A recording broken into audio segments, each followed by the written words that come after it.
Hello students. आज हम probability independent event का देखते हैं कि प्रोबेबिलिटी इंडिपेंडेंट की किस तरह से निकालते हैं। तो मान लीजिए दो इवेंट हो रहे हैं ए और बी।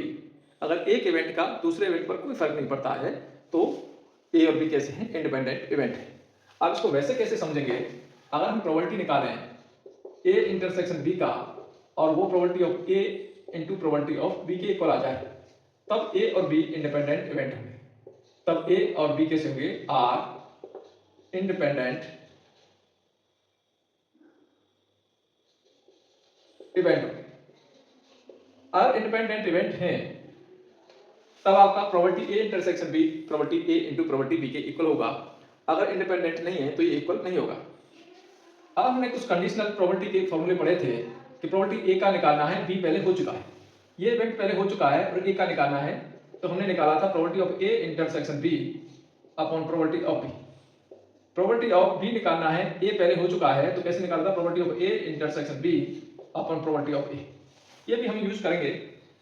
और एक आपने 11th क्लास में पढ़ा है कि probability of A union B, A और बी, तो कैसे क्या होता है, probability of A plus probability of B minus probability of A intersection B होता है। अगर हम ये कहते हैं कि ए और बी म्यूचुअली एक्सक्लूसिव हैं, if A and B are mutually exclusive event, तब उस कंडीशन में A और B के बीच में कुछ भी कॉमन नहीं होता है। A और B के बीच में कुछ भी कॉमन नहीं होता है। Probability of A intersection B अगर निकालते हैं तो वो जीरो आता है। तो ये कुछ फॉर्मूले हम इसमें यूज करेंगे। तो पहला क्वेश्चन समझते हैं। यहां से प्रोबेबिलिटी ऑफ E दे दिया 3/5 और प्रोबेबिलिटी ऑफ F दे दिया 3/10 और probability of E intersection F दे दिया 1/5। और ये पूछ रहा है क्या A, E और F independent event.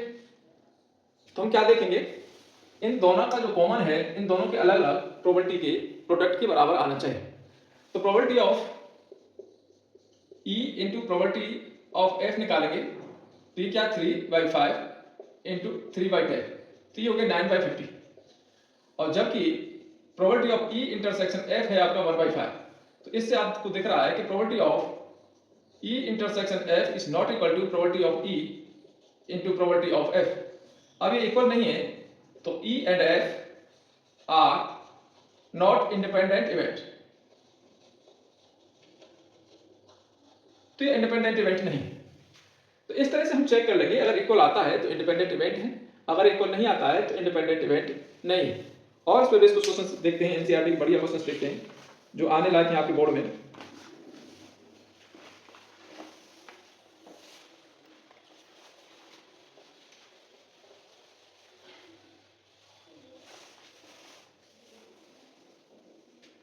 Given that event A and B are such that probability A दे दिया 1/2 और प्रोबेबिलिटी B है P और probability of A union B दे दिया 3/5, ये गिवन है। फाइंड P, पहला कंडीशन है if they are mutually exclusive, they are mutually exclusive। और दूसरा है इंडिपेंडेंट। अब ये कह रहा है म्यूचुअली एक्सक्लूसिव है तो P की वैल्यू क्या होगी, और इंडिपेंडेंट इवेंट है तो P की वैल्यू क्या होगी। अब अपने पास में प्रोबेबिलिटी A यूनियन B दे रखा है, तो probability of A union B का फॉर्मूला हम लगाएंगे यहां से। ये क्या होता है, probability of A plus probability of B minus probability of A intersection B, ऐसे होता है। अब इसकी वैल्यू अपने को दे रखी है 3/5, PA भी गिवन है 1/2 और PB की वैल्यू है P, इसकी जगह P रख दिया, माइनस ये क्या आता है म्यूचुअली एक्सक्लूसिव के लिए, ये वाला इवेंट कर रहे हैं पहले वाला। जब ये म्यूचुअली एक्सक्लूसिव होता है तो probability of A intersection B 0 होता है, तो इसकी वैल्यू 0। तो यहां से आपकी P की वैल्यू निकल जाएगी, तो P इक्वल टू आ गया 3/5 माइनस 1/, एलसीएम आपका 10 आ गया, 6 माइनस 5, तो ये हो गया 1/10। तो P की वैल्यू 1/10 हुई जब A और B कैसे हैं, म्यूचुअली एक्सक्लूसिव। दूसरी कंडीशन क्या कहता है कि जब ये इंडिपेंडेंट इवेंट है तो P की वैल्यू क्या होगी, तो probability of A union B equal to होता है probability of A plus probability of B minus probability of A intersection B. अब यहां से बात समझे हम, ये जो वैल्यू है ए इंटरसेक्शन बी इंडिपेंडेंट के लिए, अगर probability A intersection B probability A into probability B के इक्वल होता है, तो यहां पर वैल्यू जो आ जाएगी probability A into probability of B आ जाएगी। और ये तो आपका प्रोबेबिलिटी बी है ही है, और ये आपका प्रोबेबिलिटी ए है, और यहां पर आपका probability of A union B है। अब हम सबकी वैल्यू यहां पर रख देते हैं। ए यूनियन बी की वैल्यू दे रखी है यहां पर 3/5, ये 3/5 डाल दिया। पी ए की वैल्यू 1/2, ये आपका पी है निकालना है, माइनस 1/2 और ये भी पी है। अब पी आपका दो जगह आ गया, इसको हम सॉल्व कर देते हैं। इस तरह से आ गया 3/5, 1/2 को इधर ले आए, इजिकल ये पी वाले दोनों एक साथ कर दिए, पी में से हाफ पी गया तो हाफ पी बच गया। इस तरह से इस काल से हम 10 आएगा 6 माइनस 5 तो 1/10 ही आएगी, तो ये 1/10 इजिकल टू 1/2 पी, तो इससे कैंसिल हो गया 5 टाइम्स, तो p इजिकल टू होगी 1/5। तो p की वैल्यू 1/5 होगी जब ये कैसे हैं इंडिपेंडेंट इवेंट।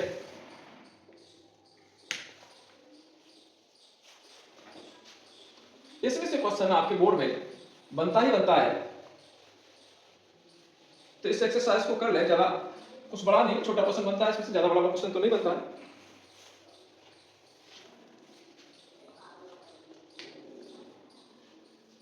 अब इसने प्रोबेबिलिटी ए दे दिया 0.3, given two independent events A and B, A और बी दो इंडिपेंडेंट इवेंट है, probability A 0.3, probability B 0.6। Find करना है ये कैसे, ए और B, A and B are independent event. A और बी इंडिपेंडेंट इवेंट है, तो प्रोबेबिलिटी ए ये दे रखा है, प्रोबेबिलिटी बी ये दे रखा है। फाइंड क्या करना है, प्रोबेबिलिटी ऑफ ए निकालना है एंड नॉट बी। दूसरा निकालना है प्रोबेबिलिटी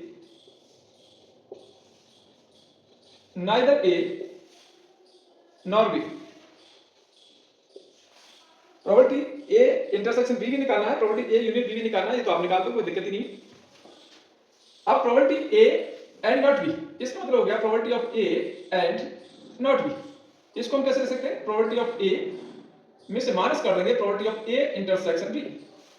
इसका मीनिंग ये होगा A में से A इंटरसेक्शन B, यानी दोनों का जो कॉमन है वो माइनस हो जाएगा।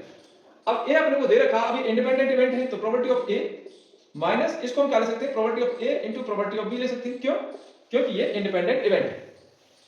प्रोबेबिलिटी ए की वैल्यू अपने को दे रखी है 0.3 है, ये भी आपको 0.3 दे रखा है, प्रोबेबिलिटी बी दे रखा है 0.6, मल्टीप्लाई करते 0.3 में से माइनस कर जाएंगे तो 0.18, 30 में से 8 गया तो 0.12।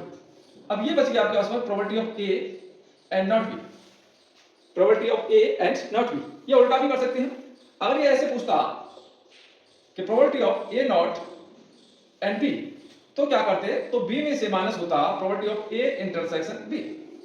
तो ये बात भी ध्यान रखनी है, जिसके ऊपर नोट है वो माइनस होगा, यानी एक्स के पास नोट है तो बी में से इन दोनों का इंटरसेक्शन माइनस हो जाएगा। अब ये नाइदर ए नॉर बी समझते हैं।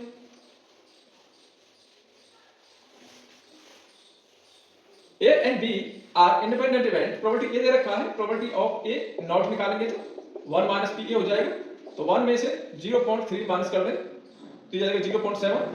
प्रोबेबिलिटी ऑफ बी नॉट निकालेंगे तो 1 माइनस पी बी हो जाएगा, 1 में से 0.6 माइनस करेंगे तो 0.4 आ जाएगा।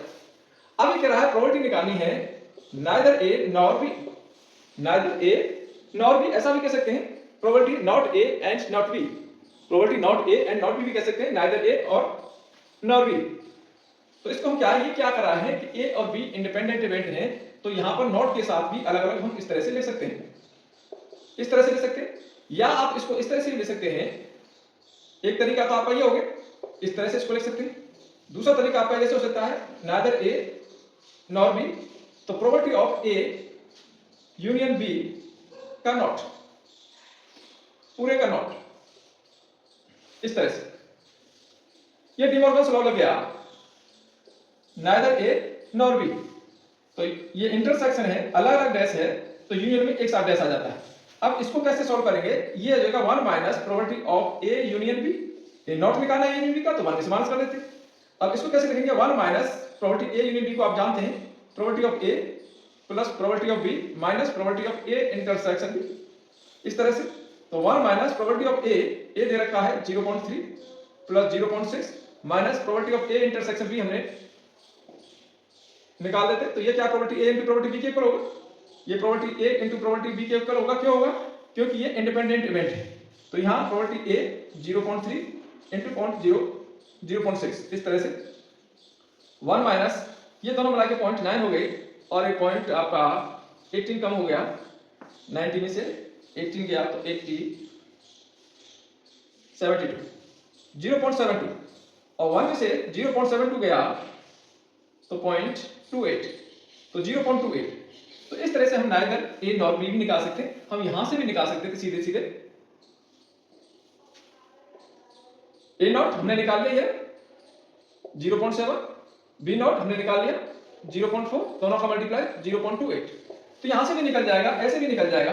तो जैसे चाहो वैसे आप निकाल सकते हो। वैसे ये आपका ज्यादा इजी है अगर कैसे ही ये इंडिपेंडेंट इवेंट है। अगर इंडिपेंडेंट इवेंट नहीं है तो आप इस प्रोसेस में आएंगे और इंडिपेंडेंट है तो आप सीधे ये भी लिख सकते हैं।